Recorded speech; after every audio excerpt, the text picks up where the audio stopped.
we leverage these lessons from our past to shape how we respond to the next crises?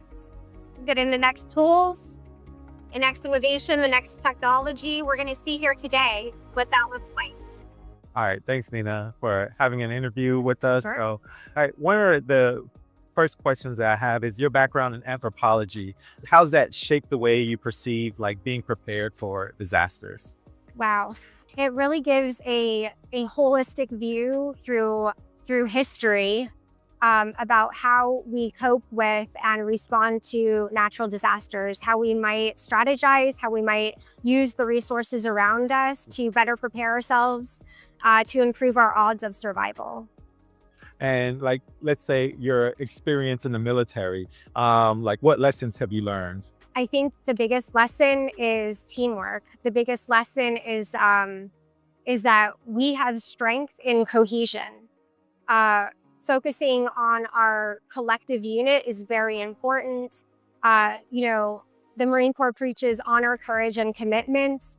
And that commitment is to ourselves, is to our communities, and to all of us. It's important to know that we have each other's backs, that you're not alone.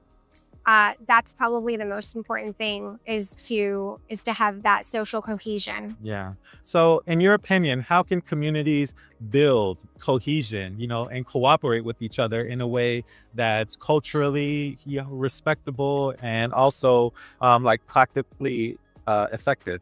I think communication is probably the biggest factor. I think organization, in fact, one of the things on the horizon, everyone's really, really interested in tech innovation, things like that. And of course, like everyone wants an app for that, right? So that's what we're looking into right now, is we'd like an app for that. Yeah. Right? So you move into a neighborhood, and one of the cultural shifts that we're trying to establish is that sense of personal responsibility and preparation. Because as we see, our administration is making substantial changes in our government, in our agencies, and how those systemic things are going to work and function for us. I think there's going to be more focus on the private sector. There's going to be more focus on preparing ourselves, preparing our communities, and linking together. That social cohesion is going to be really important. So if there was an app that could link us all without trying to figure out, like, where is my local fire department? Where is my local police department? Who do I call if the lights go out? Yeah. Who's going to come? Who's going to, what's going on? If there was a single point of interface for that, it would be very, very helpful. Yeah. And how important is it for people to know that their personal responsibility is their responsibility? If you can just talk to the community and like tell them, what would you say? Yeah.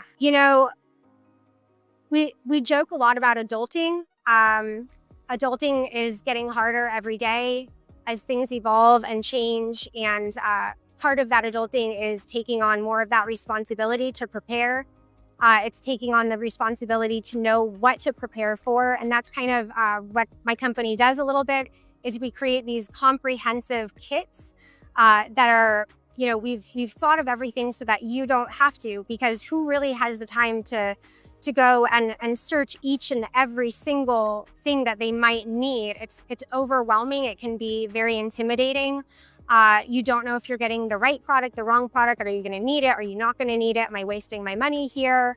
What if I don't have this when I need it? And all of our needs are changing, right? The old box of batteries and a few broken sticks of candles isn't going to cut it anymore. You need power banks. You need communication tools. Early weather detection.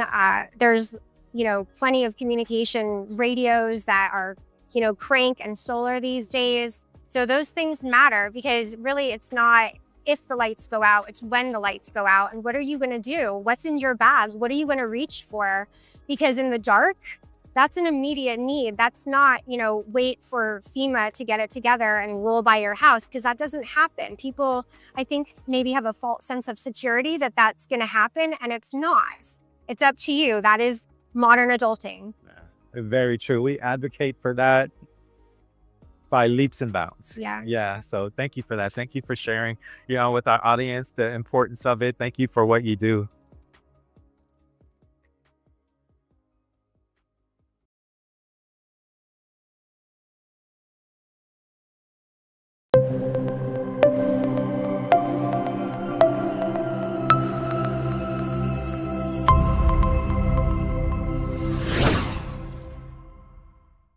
Welcome to the Disasters Expo 2025. Today is amazing first day of the event.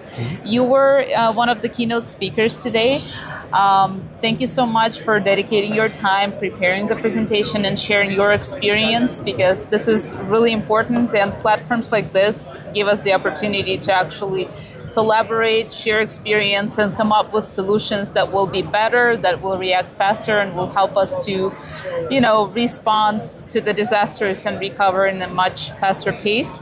So could you please introduce yourself to our audience? Tell us, what do you do, and what actually inspired you to embark on this journey and to, become a professional in this field? So my name is Christopher Calm. I am from South Louisiana. Born in, my family has been there since the 1700s.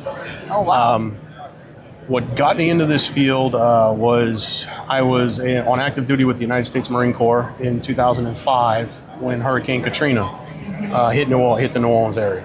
I was stationed in New Orleans at the time, and after that, a retired Navy captain who was starting up the Homeland Security program at Tulane University came on the base and was trying to get Marines and sailors who were looking to finish their college degrees, and it just kind of clicked that this would be something that I could do. Thinking, being able to respond and react and think quickly, and then also prepare a plan and then execute the plan. So that's kind of how I ended up going into this. And then I worked at the local parish, we call them parishes in Louisiana, the parish county level. I did that for a few years, and then I got on with NASA as a contractor and did that for a few years. And now I work as the emergency management officer at the Michoud Assembly Facility in New Orleans. Taking into account the fact that natural disasters looks like they are on the rise right now, and they seem to happen, in unprecedented areas, in scales that we did not expect they could actually occur. What would your take be on the personal responsibility of preparing yourself, looking not one step ahead, but maybe 2 or 3 steps ahead? Yeah, and that's something that I think everybody needs to become more aware of, because in general, and I will say, I have to say a disclaimer that my views are mine and mine alone, and not on behalf of NASA. So I will say that everyone needs to take a very personal approach to disaster, any kind of disasters, any kind of emergencies, because you need to be able to not necessarily rely on not only the federal government, but the local and state governments as well, because everybody is overtasked and overworked and undermanned. So as you think about it as a person, as an individual, and as a family, because hopefully that's the end goal, is you think about not only yourself but your family, that you have everything you need, be self-reliant potentially for 2 to 3 days in the event of any kind of disaster, whether it be earthquakes, tornadoes, hurricanes or snowstorms in the south. Those kind of things don't happen very often, but they do happen. And in the south, we need to definitely be worried about that kind of thing. Yeah, and natural disasters, they don't send a notification saying, hey, Friday 2 p.m. I'll be here, right? The thing about that is if you're able to be self-reliant and not and be prepared for yourself and your family, that frees up those responders to be able to help the people who are truly who are less fortunate and need that more urgent response. Instead of them trying to divert resources to helping people who have the ability to help themselves, they are able to focus that energy and those resources to the people who truly unable to help themselves. The indigent, the disabled, those folks who truly need that first response. Yes, definitely. And looking at the situation with, again, the increase in severity, intensity of natural disasters, what do you think, in your opinion, are the obstacles on the way to make sure that the recovery process runs as smooth as possible? You know, what would you highlight? In every situation, there's going to be differences. You had the hurricanes that hit North Carolina last year. You know, that area is unique in its infrastructure. They have very small roads. They have very narrow road systems up there. In the South, in South Louisiana, we have a much more robust road structure. However, it does get flooded, whereas theirs got washed away entirely. Ours just got flooded from certain, in certain events. So it's a time, it's that whole time emergency situation where all the people in South Louisiana would have to do is just kind of wait it out. In a couple of days it goes away and the roads are still there. In the North Carolina situation, the roads were not there, they were gone. So I think at the end of the day, if you are able to be prepared yourself and for your family, and again, like I said earlier, kind of just be able to free up those resources to respond to the people who, are more in need or more vulnerable, I guess is a better way to phrase it. That's kind of really, just the best you can do, even if it's having having a case of water that, would free up another case of water going, and then we'd go to somewhere else. Anything you can do to be more self-reliant is ultimately the best thing. Definitely. And events like this, like Disasters Expo, where you pretty much see so many exhibitors, so many innovations, so many technologies are being, placed together under one roof. That gives potential to new collaborations, to, inspiration for something new to emerge, right? Absolutely. In your opinion, how do you think this will help to shape our, community resilience and the response to the disasters in the coming years? So these type of events are phenomenal because for people in my field, we are so used to dealing with specific contractors, specific vendors who provide equipment and tools and resources. When you come to an event like this, and you can see, there are vendors here who have products and who have services that I wasn't necessarily even thinking about, but as I walk by and I see a booth and I go, you know what, I think I might be able to use that. And I start talking to them and I find out, okay, yeah, no, I can use that. Maybe not necessarily in the way that they are marketing it, but I can use it for my purpose in a different way that, maybe allows me to be able to respond to events on my facility and things like that, and in our community, my community, in a better way to protect my folks. Yes, and I couldn't agree with you more. It's amazing to see all those people together, collaborating, communicating, smiling, and hopefully creating new connections that will be fruitful in the future. And what would you like to tell to our audience? Just imagine that you have the world microphone. You have a couple of minutes to share.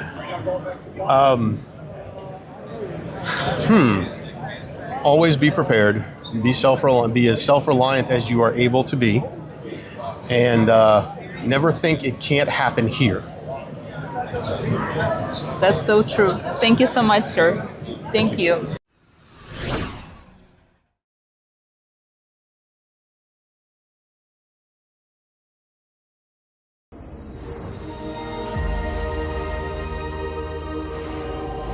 You could just introduce yourself and your company and what you kind of do. So I'm Jake Drumm. I'm the owner of Drumm Emergency Solutions. We're kind of a full service training and medical equipment company. We service everybody from homesteaders and farmers to, large government organizations with training and equipment. Do lots of work in between, schools, churches, you name it. We're kind of engaged in that space. So we were mentioning earlier, there is an increase in like natural disasters and just climate events all over the world. What is people's personal responsibility? What can you say to that what should people do in order to ensure their own safety in light of these events happening? Sure, like we're all busy, we're all distracted, we have got a million things going on, but as we discussed, prevention, for all of these things is the best medicine, right? And so if you're trying to be kind of a more resilient person, a more resilient family, a more resilient community, kind of looking at existing risk, like things that could potentially occur, whether it's storms, floods, fires, whatever that may be. What problems can you fix now to mitigate the impact from that disaster, or mitigate, the impact from that, pandemic that shows up. Like, you can fix a lot of those problems now. You can solve a lot of those problems now. If you just take 5 minutes to kind of look around and be like, hey, like, there's clearly a huge gap here. Like, we can address this problem. What would you recommend for a person to keep on them? Like, do you think about like a personal safety kit, like a bug out bag or something? I do, and it's a tiered kind of thing, right? So I have a business degree on top of my kind of other background experience. So one of the things in business school that they kind of beat you over the head with is the SWOT analysis, right? SWOT. And so as a business tool, we're looking at strengths and weaknesses, kind of things external to us, and then opportunities and threats, things internal, right? And you can do that little SWOT analysis thing for your own self, for your own family, and be like, okay, what are my strengths? Maybe I have this kit already. I have a tourniquet. I have a robust first aid kit. I have good training. What are my weaknesses? Like, do the kids know how to use those things, right? And then what do the neighbors look like? Like, is my neighbor's property a tinderbox? And so when the wildland fire springs up, like, their place is definitely going to burn, which is going to affect my place. How can I, kind of help with that threat, and what opportunities are there for me to help kind of prepare my neighbor? So, for me, the number one thing is awareness and education, like always. And then the supplies come secondary. So I can throw all the medical kits in the world at you. Like, I can give you all the gear, but if you've never touched it, played with it, integrated it, like, who cares? Sure. I mean, it's useless. Yeah. You really want to weigh the things you're spending your money on with kind of your level of education and comfort. Sure. Yeah, that makes a lot of sense. In your experience, what can you say to what is to come? Like, what do you think our future prospects are in this climate that we exist in today? Wow, crazy question, right? Yeah. I mean, the world's a wild place. I mean, just look around. I live in East Tennessee. Western North Carolina just experienced a hurricane, which is not really something we do. So we got to learn to deal with a hurricane. We got to learn to deal with a whole bunch of stuff, and still deal with a whole bunch of stuff that would have never, like a week before, been predicted for there. And so now you have people thinking, okay, well, this happened. What could be next? I think it has woken a lot of people up to the fact that the climate is getting a little wild, and we need to expand our mindset about, what the risks are, how we can mitigate those risks. Do we need to be building our house down on the river side? All the things, and like getting the general public kind of schooled up that, hey, things are indeed getting more crazy. So, how do we prepare for those things and just look into the future? We now know that you can have a hurricane in Appalachia. Well, is there going to be another hurricane? Maybe. And how do we prepare for that, right? How do we prepare for the flooding, kind of the loss of infrastructure, supporting systems, all of those things? And so from an emergency manager perspective, and I think that community-wise, that's one of the places it needs to start, is working with your local communities, be like, listen, these are the real risks here. These are the potential risks that, could happen. These are things that everybody should be doing to prepare for those things. And I mean, I've said it a billion times in the past, but building resiliency into yourself, your family, your community, like, that's how you win when kind of this, new, more catastrophic environment. Yeah. Being flexible, having the education, understanding that, hey, like, you might not be able to go to the grocery store for like 5 days. Yeah. So maybe have something to eat, and maybe have some water, because it's going to be hard for people to get to you. And, you need to be ready to support yourself a little bit. Yeah. That personal responsibility. Personal responsibility. And that's really where it all lies, right? And so how do we get all Americans, I guess, to re-engage more personal responsibility and be part of the solution and not part of the problem? Thank you for what you're doing. The solutions, the innovation that you're providing to, the community, small and large. And I mean, it's really necessary right now in this day and age that we're living in. So, thanks again. Yeah, thanks for talking to me. I appreciate it so much, Jake.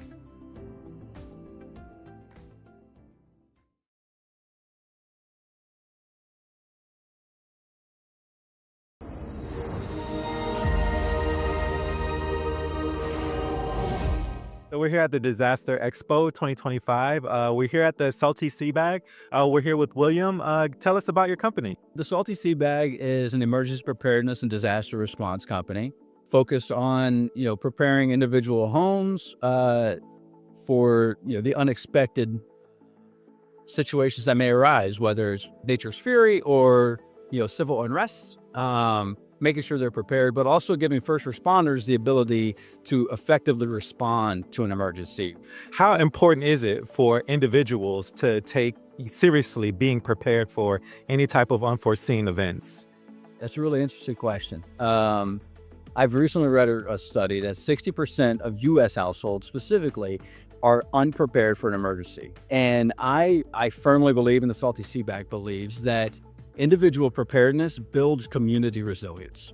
Without that resilience, when an emergency happens, it degrades the confidence and the reactivity of the community, and it makes the whole process of rebuilding that much more challenging. So instead of having 60% unprepared, if we had 80% prepared, everybody's going to rise together and hit those challenges head on. I heard a quote yesterday. It said, in like a disaster, you're not measured by the aspiration that you have for it, but you're measured by the level of preparedness that you're ready for, So you can have all the hopes and dreams in the world that you'll do this and do that, but the bottom line is, how prepared are you for it? That's what's going to be the true determining factor. What do you say to that? I say that that's absolutely correct, right? I had a gentleman come by today, and he was like, two today, and they both said, "Hey, I need a tool that's specifically for this. Do you have it right now? Because I need it." And I'm thinking to myself, both of them military folks, and I'm like, of course, because I'm prepared.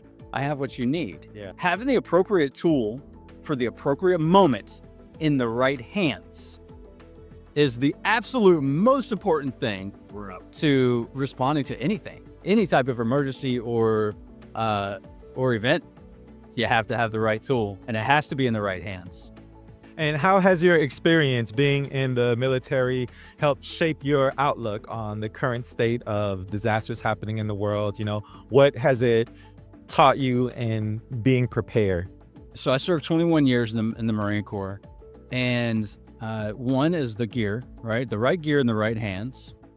Two is the foresight of knowing I might need X, right? I might need to start a fire, or I might need a screwdriver. I might need whatever that thing is. So instead of limiting your options, you want to expand your options.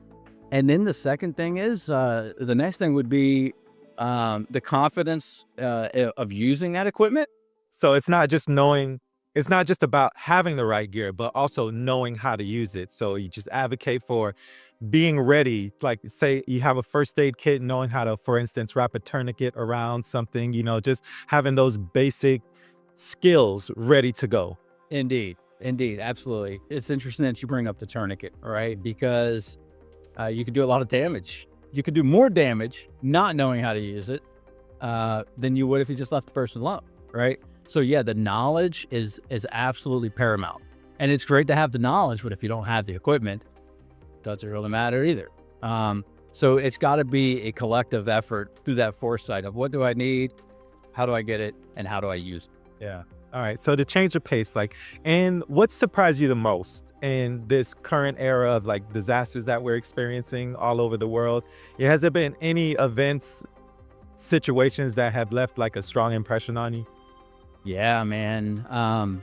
Last couple months of just in the last few months has been eye-opening for what we've been doing, and we've been working on this for a while now.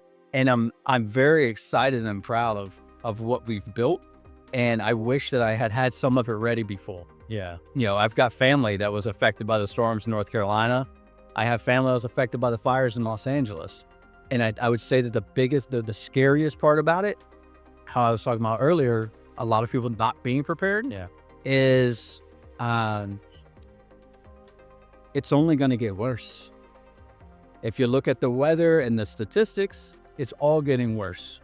We have more events happening, and the events are stronger. Yeah. And they will continue to get stronger, which is only going to lead to more devastation, more displacement of people, and more need for preparedness and response capabilities. So a final thought, like, what would you like to say? Say, for instance, you're talking to your loved ones, your family, your friends in the camera there. What would you like to tell them about being ready, about pending disasters? What would you just like the audience to know about it all? I would like everyone to know that individual preparedness builds community resilience. And individual preparedness is indeed an individual responsibility. You cannot depend on others, but if you depend on yourself and you prepare yourself, you can lend a hand to your community and build that resilience and that response. And then just stay safe, my friends. Thank you so much, William. This has been excellent. Thank you for what you're doing here. Just having the overall awareness that preparedness is the most valuable thing that we can do and how we should take personal responsibility for it all. It's, I think, very valuable, very noble what you're doing.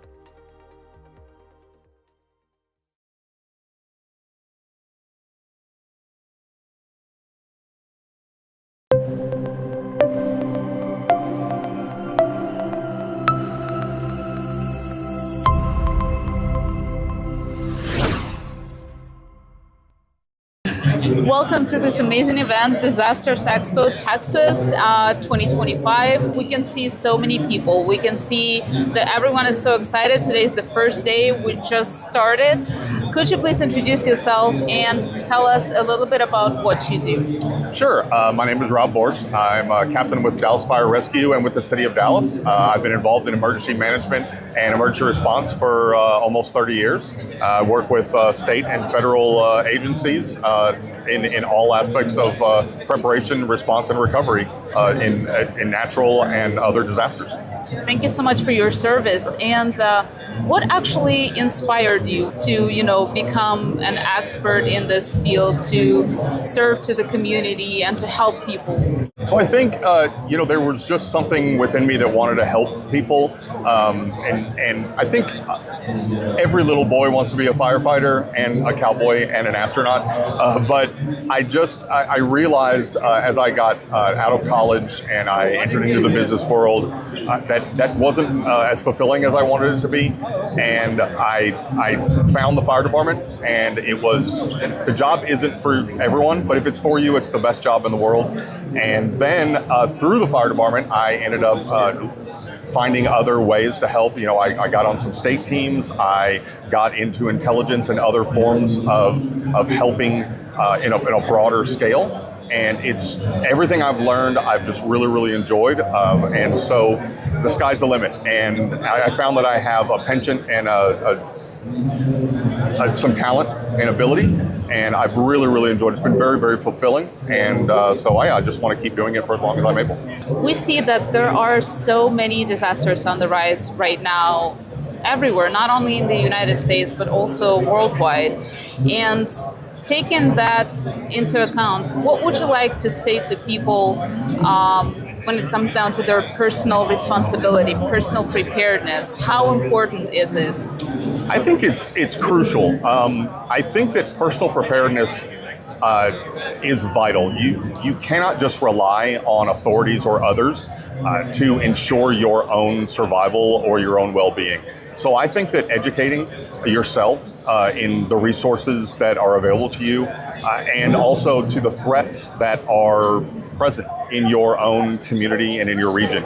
So too many people don't think about that. It's not a very pleasant subject, but I think just a little bit of preparation goes a long way. So obviously, if you live in the middle of the heartland, you don't need to worry about a hurricane, but if you live on the coast, you do.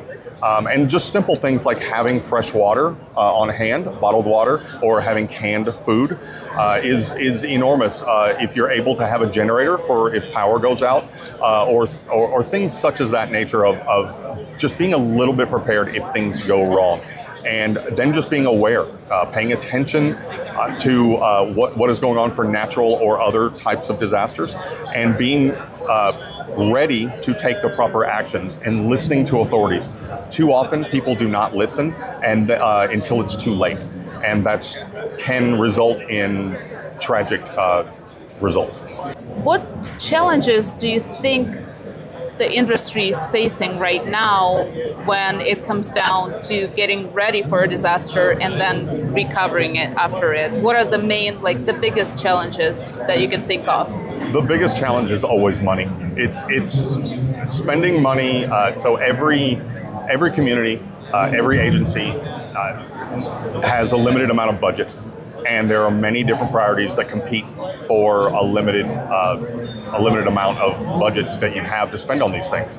And everybody wants, or everybody says that everything is important. And so to spend money on preparation for disasters that probably will not happen for very often is a very difficult argument to make. And especially when you're a politician, and politicians are in office for only a set amount of time, and you have to, as someone in my field, you have to convince a politician to spend vital budgetary funds on something that will probably not happen while they're in office. And then they can't spend money on something that makes people happy right now. So they won't even get credit for spending that money. Some other official years down the road will get credit for that. That's a very hard thing to convince them to do. And it makes it sound like I'm calling them short-sighted, but I do understand the difficulty, because if they put up a statue or build a bridge or fix the streets right now, it makes everybody happy right now for them. And if they put up siren systems or improve the radios or the phones or whatever, then people don't notice that, and then they don't have money to make people happy right now, and all they do is get criticized. So I understand the difficulty, but it's the nature of emergency preparedness and emergency management. That's the difficulty we face, because people don't want to think about disasters because it's not a pleasant subject. Yes, and it also requires actually thinking a couple of steps ahead. Yes, you're playing not just chess. Thinking about right you now. play chess, not checkers. Yes, definitely. Well, thank you so much. And what would you like to say to our audience? Maybe there is something that you would like to share, like you just shared with the audience here at the Expo. What are the key takeaways that you would like people to walk away with? Honestly, I think my message today to the audience and my message to your audience right now would be preparation is key. And you have to be brutally honest with yourself. People like to put on a rosy picture on everything, and they like to hope that things won't happen to them. And what I like to say is you prepare for the worst and hope for the best, because it won't be bad if you're prepared and then nothing happens. That's much better than if you weren't prepared and then something bad happens. So that's what I would say is preparation is key, and just be honest that things might happen. Thank you so much. Absolutely. Thank you. It's great to meet you. Thank you. Great to meet you too, sir.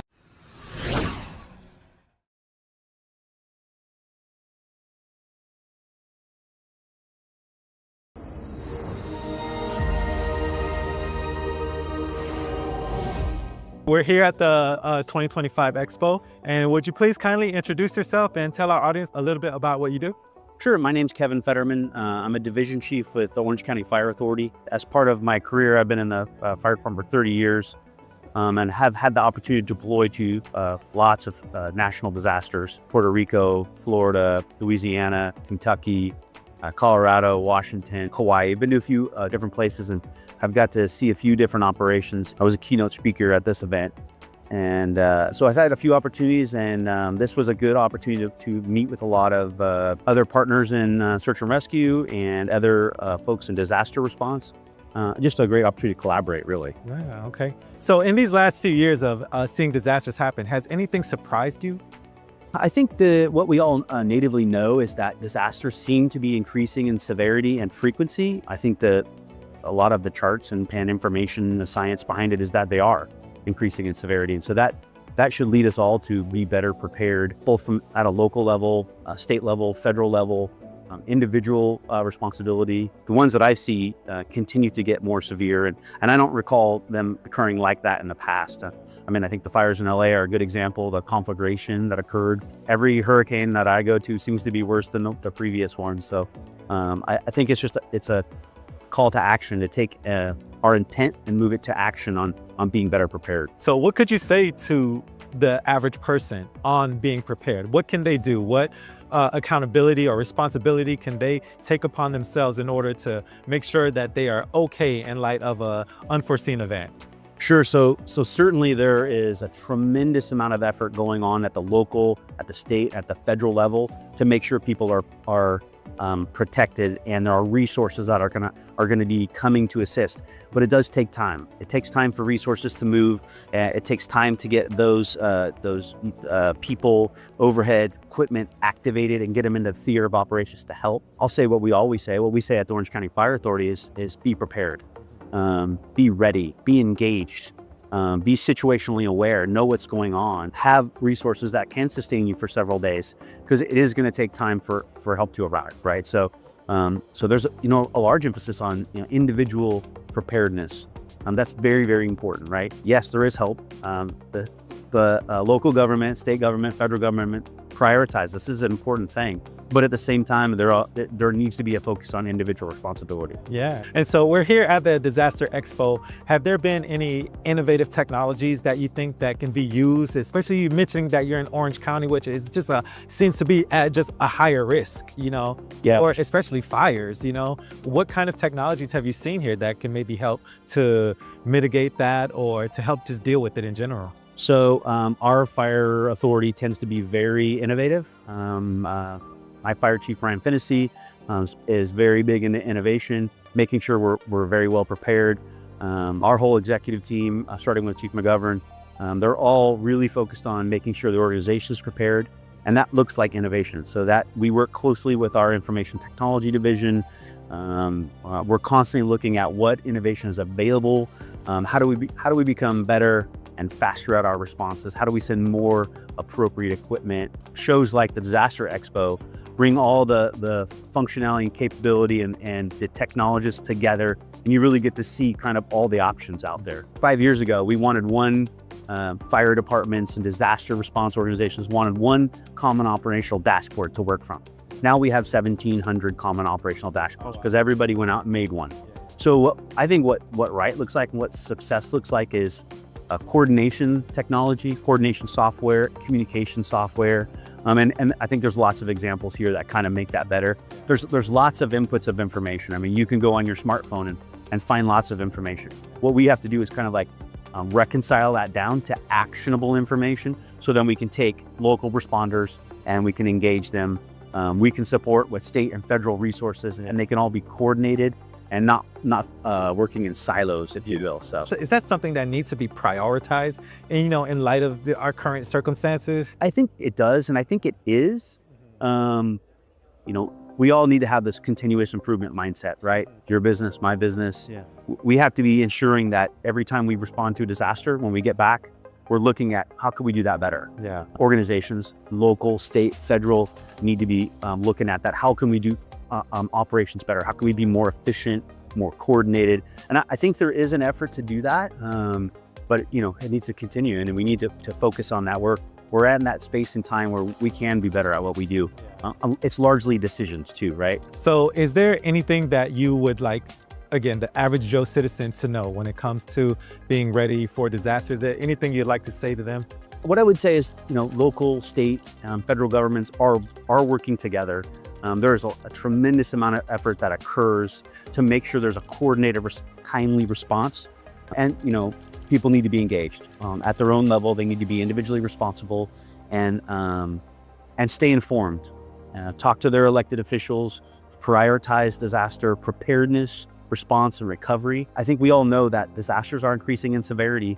I think the science is there, severity and frequency. And so it just behooves us to be better prepared. I heard a quote yesterday, I'm just going to repeat it. It's like, in the event of disasters, you don't rise to the level of your expectation, but you fall to the level of your preparedness. And that's true. And, in a lot of cases, one of the quotes that I like to use a lot is, what are you going to do on Monday?